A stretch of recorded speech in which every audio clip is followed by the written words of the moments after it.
신종 코로나 바이러스 감염증 확진자가 추가로 발생을 했습니다. 확산을 우려한 세계 각국이요. 주말 사이 중국발 여행객들의 입국 차단에 나섰습니다. 우리 역시 후베이성 경유 외국인의 입국 제한 조치 시행하고 있는데 정치권에서는 이 심각성 어떻게 대비하고 있을까요? 여당의 신종 코로나 바이러스 대책위원이시죠. 국회 보건복지위원이시기도 하시고요. 남인순 민주당 최고위원 연결해서 자세한 얘기 나눠보겠습니다. 의원님 나와 계십니까? 네, 안녕하세요. 네, 요즘 많이 바쁘시죠? 네네. 네. 뭐 총선 앞두고 있는데 지역 주민 네. 만나시기도 참 어려움이 크실 텐데 어떻습니까? 예, 지금은 지역 주민 만나는 걸 최대한 자제를 하고 있고요. 네. 악수라든지 명함 이런 것들을 할 수가 없기 때문에 지금은 최대한 선거운동을 자제를 하고 있는 그런 상황입니다. 네, 그렇군요. 네. 자, 이 검역법이라든가 관련법 통과를 위해서 초당적 협조를 하겠다고 한국당이 이야기를 하고 있습니다만 네네. 어떻게 오늘 의사 일정이 합의가 될까요?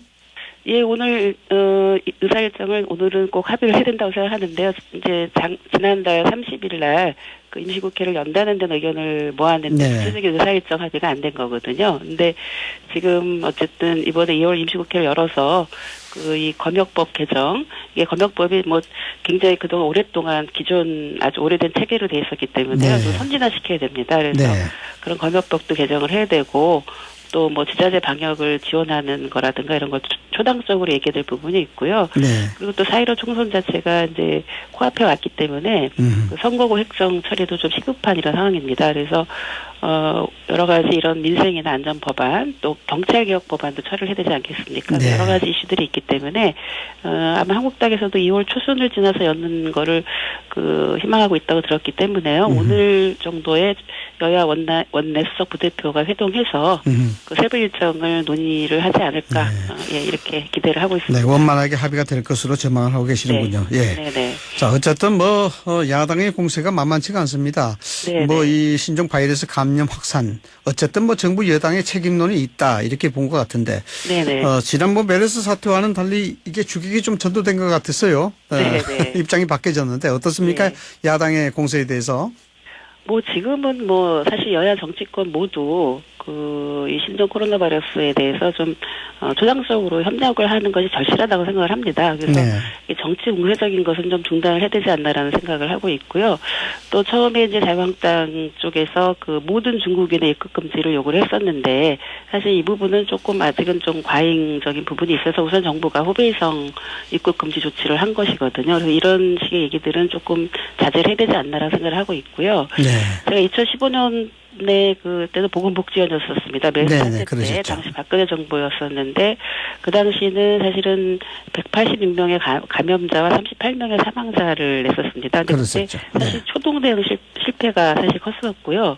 이제 국민들한테 어떤 소통이 안 돼서 생겼던 문제들이 있었기 때문에 그 이후에는 이제 메르스 사태 계기로 해서 국가 방역체가 상당히 개편이 되고 또 인력이라든가 인프라가 많이 확충이 돼서 신속 대응 체계를 구축한 편입니다. 그래서 이런 문제들을 어쨌든 선제적으로 정부가 지금 방역 대책을 펼치고 있다라고 평가를 받고 있는데 좀 부처 간에 좀 혼선이 좀 있는 부분이 있어서 이런 것들을 정부가 좀 긴밀하게 대응하고 또 야당이라든지 또 관련 의료계라든지 이런 의견들을 적극적으로 좀 수용을 해서 어떤 이거야말로 어쨌든 초당적으로 해 나가야 돼.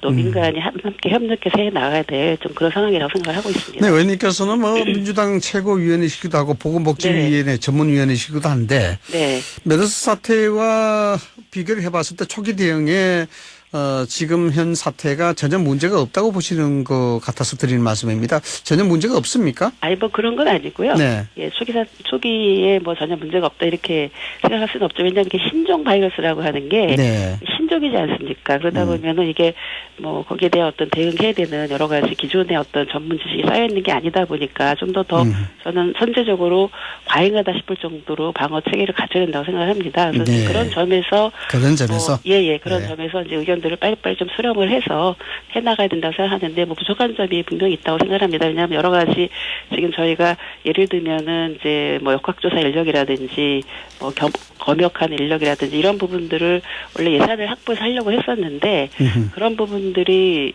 사실 확보가 안 된 부분이 있었거든요. 네. 그러니까 상당히 이제 그런 점들은 여당의 입장에서 본다면 어떻게든지 야당을 좀 설득을 해서 그런 예산이나 인력을 좀 늘렸어야 되는데 네, 설득을 했어야 된다. 예, 그런 점들이 좀 인력 확보가 충분히 안 되다 보니까 지금도 이제 그런 점들이 지금 어쨌든 확진자들이 나오고 나면은 또 밀접 접촉자들에 대한 점검을 해야 되지 않습니까? 그게 네. 점점 늘어나고 있는 상황이라서 지금 이제 그 입국을 금지하게 된 것도 사실 이런 이유가 네. 있다고 생각합니다.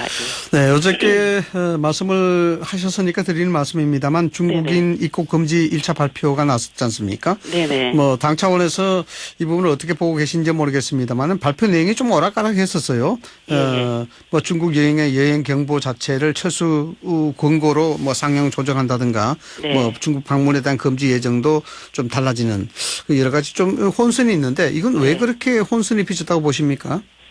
글쎄, 그거는 일단 그 중국인에 대한 이제 그 지금 WHO에서도 비상사태를 선포를 했기 때문에 네. 또 뭐 여러 나라들이 지금 하고 있지 않습니까? 그래서 어쨌든 중국인에 대한 입국 금지 전체를 할 것이냐 이런 부분들은 최우적으로 검토를 할 수 있다고 생각을 합니다. 그런데 WHO에서도 이런 그 감염 방지의 수단으로 그 전체 입국을 금지하는 거는 공고하는 방법은 아니거든요. 그래서 일단은 좀 그 후회성을 중심으로 해서 빠르게 확산되고 있으니까 어쨌든 이게 사망자가 300명을 넘어선 것을 감안을 해서 그 중국 위험적으로부터 입국 제한 조치를 내린 것이다라고 생각을 합니다. 그래서 일단은 후베이성에서 입국하는 외국인은 그 감염증 그 유입 위험도가 낮아지는 시점까지 입국을 금지하자는 것이고요. 그리고 내국인은 입국을 허용하되 14일간 자가격리를 실시를 하고 또 향후에 그 감염증 확산 정도에 따라서 그 후베이성 입국 금지 조치를 충분하지 않으면 또 추가 조치를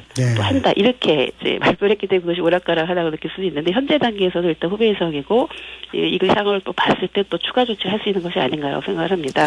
근데 아마 이런 판단을 하게 되는 것은 현재 이제 원래는 지금 저희가 그 위기관리 체계가 여러 단계가 있는데 지금 오렌지 단계거든요. 네. 경계 단계인데요.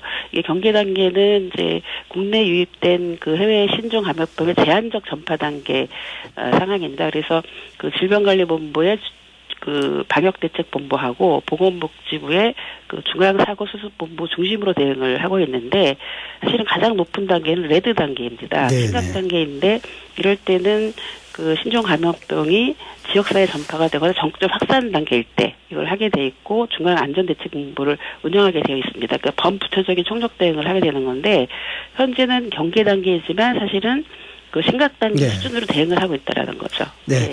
이 후베이성에 거친과 이 외국인들 입국 조치 그 실효성에 대해서 좀 문제가 좀 되고 있습니다.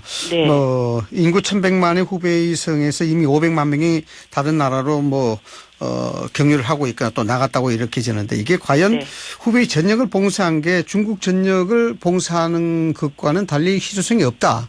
이렇게 나오는데 그건 좀 어떻게 보십니까?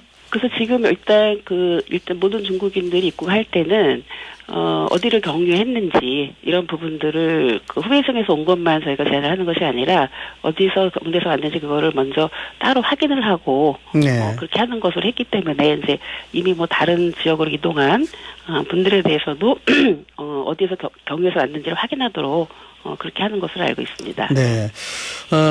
의원님 이 문제는 어떻게 될지 모르겠습니다. 다음 달 목표로 삼고 있다고 그랬는데 예정이 되고 있다고 그러는데 시진핑 국가주석에 대한 방한 얘기 말이죠. 네네. 지장이 없겠습니까? 글쎄요, 이제 그런 부분도 이게 제가 봤을 때는 지금 이제 저희가 앞으로 일주일 내지 2주일 동안을 굉장히 집중적으로 봐야 되지 않겠습니까? 네네. 그래서 그런 부분들이 좀 영향이 있지 않을까라고 저는 생각을 하고 있습니다. 영향이 있을 것이다. 네, 이렇게 왜냐하면 보시는 어차피 이게 단순한 길에 많은 교류들이 왔다 갔다 하는 거기 때문에요. 예, 그래서 어제 외교부 장관께서도 여러 가지 그 중국과의 외교적인 회의라든가 이런 거 다 정상적으로 진행한다라고 말씀하셨는데 그거는 이외 저는 제가 봤을 땐 좀 더 지금 어떤 이 속도가 과거의 어떤 메르스보다도 이 전파 속도가 굉장히 빠르거든요. 빠르니까, 네. 예. 그렇지만 이제 물론 치사율은 높지는 않지만 이제 빠른 부분이 있어서 그거를 좀 더 2차, 3차의 감염이 확산되는 속도를 좀 봐야 되지 않나라고 생각을 합니다. 네. 자, 의원님은 이 부분에 대해서 전문적인 식견이 어떠실지는 모르겠습니다만 그래도 이 부분에 대해서 코로나 신종 바이러스에 대한 영향이 있을 것 같았어요. 문제는 네. 이제 경제 문제 아니겠습니까? 네네. 상당히 충격 강도가 커질 것이라는 것이 민간경제연구원에서 조사들이 나오고 있는데. 네. 혹시 말이죠. 네. 슈퍼 추경이라든가 이걸 조기에 집행한다는 그런 얘기들, 이런 얘기들은 당내에서 없습니까? 아직까지 그 얘기가 나오지는 않은 상황이고요. 예. 이게 좀 이제 저희가 이거를 굉장히 더 네. 예방을 더 강하게 해야 된다라는 것은 맞는데 이게 전체적인 어떤 또 우리 일상생활의 어떤 위축으로 가다 보면은 이제 그 경기나 이런 부분에 영향을 미칠 수 있다고 생각을 합니다. 그래서 그런 부분들 조금 더 면밀히 보면서 추경이라든가 이런 부분들은 아직은 논의는 안 나왔지만 이후에 검토할 수 있지 않나라고 생각을 합니다. 네.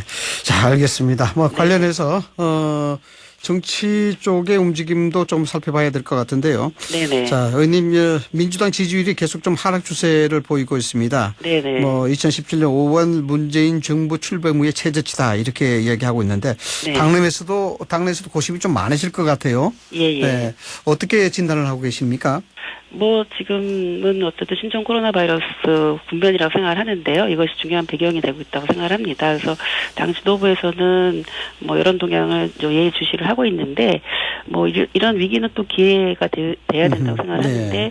정부와 여당이 신종 코로나 바이러스 감염증에 대한 대응을 철저히 해서 또 국민의 생명과 건강을 지킨다면 또 그런 부분들은 또 큰 지지를 돌아설 수 있다고 생각을 하고요. 네. 이미 민주당은 여러 가지 대민 접촉 등의 선거운동 자제를 결정을 하고 2월 임시국회를 조속히 열어서 이 현안에 저희가 집중을 하고 이런 민생 입법이나 관련된 예산을 또 어떤 논의할 수 있는 그런 계기가 되지 않나라고 생각을 하고 있어서요. 네. 다시 한번 추상적인 협력이 필요하고 또 국민들께서도 예방 수칙을 적극적으로 실천해 주시면 감사하다는 말씀을 드립니다. 네. 자, 김의겸 전 대변인 문제로 당이 좀 곤혹스럽다는 얘기가 아침 보도에 많이 나오고 있는데 네. 어떻게 처리하실 예정이십니까? 예, 지금 후보 자격 검증위원회에서 논의가 아직 마무리가 아직 안 된 것으로 알고 있어서요. 어떤 방식으로든지 마무리가 돼야 된다고 생각을 하고 있고요. 저희 당은 어쨌든 정부의 부동산 정책 기조에 부합하도록 총선에 출마하는 후보자들에게 여러 가지 이미 이제 2년 이내에 실거주택을 제한 나머지 부동산을 매각하라는 서약서를 받은 상황입니다. 그래서 그 정책에는 저희가 변함이 없고 그런 국민적인 어떤 요구라든가 눈높이에 좀 맞춰서 판단을 해야 되지 않을까라고 생각을 하고 있습니다. 네. 이 부분에 대해서 하나만 더 연결해서 말씀을 드린다 그러면요. 원정근 씨라든가 영입 인재들의 도덕성 논란 이 부분들이 계속해서 추가로 좀 나오고 있단 말이죠. 이 부분에 대해서 당에서 특별하게 대책을 강구하고 있는 게 있습니까? 이미 원정권 씨 문제에 대해서는 당에서도 그렇고 저도 이 문제에 대해서는 사과를 드렸고요. 네네.